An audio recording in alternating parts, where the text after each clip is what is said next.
Hello दोस्तों, स्वागत है आपका अपने चैनल डेली पंच में। जब तुम आए तुम रोए और बाकी सब खुशी से हंसे।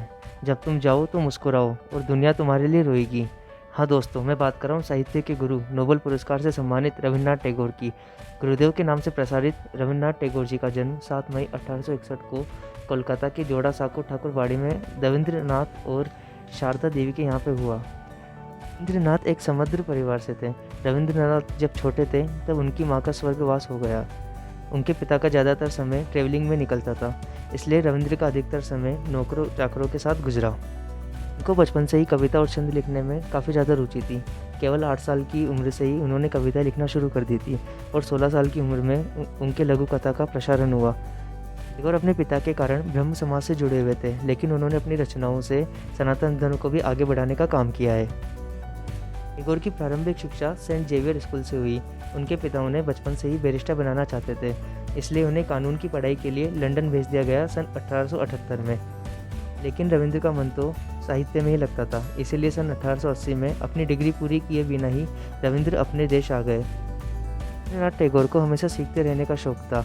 ये प्ले राइटर थे, पोइट थे, म्यूजिशियन थे, आर्टिस्ट थे, आयुर्वेदा रिसर्चर थे, कंपोजर थे और पेंटर थे।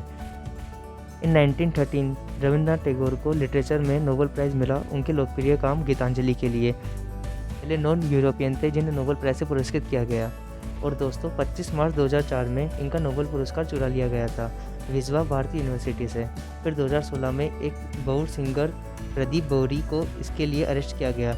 उनके नोबेल प्राइज़ को फिर वापस उनको दे दिया गया। तो 1919 में टैगोर ने नाइटहुड की डिग्री को ठुकरा दिया था बिकॉज ऑफ जलियांवाला बाग हत्याकांड, जो कि 13 अप्रैल 1919 को हुआ था। रविंद्रनाथ टैगोर ने अपने जीवन में कई सारे महान काम करे। उसमें से एक था शांति निकेतन में विश्वविद्यालय की स्थापना। यह विद्यालय पश्चिमी बंगाल के ग्रामीण क्षेत्र में स्थित शांति निकेतन में एक प्रायोगिक विद्यालय के रूप में स्थापित किया गया था।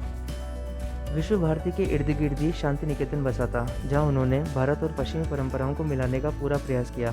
शांति निकेतन की गणना कला, संस्कृति और साहित्य के क्षेत्र में एक आदर्श विश्वविद्यालय के रूप में होती है। इंदिरा गांधी जैसे कई हस्तियों ने शांति निकेतन से पढ़ाई करी है। टैगोर ने अपने जीवन काल में 2230 गीतों की रचना करी। उनके सबसे महान कार्यों में एक गीतांजलि की रचना सबसे श्रेष्ठ है। की वजह से 1913 में उन्हें नोबेल प्राइज़ से सम्मानित किया गया था।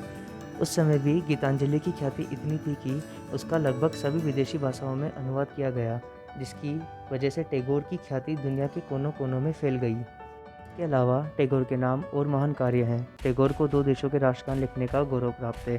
भारत का राष्ट्रगान जन गण मन और बांग्लादेश का राष्ट्रगान आमार सोनार बांग्ला इन्हीं के द्वारा लिखे गए हैं।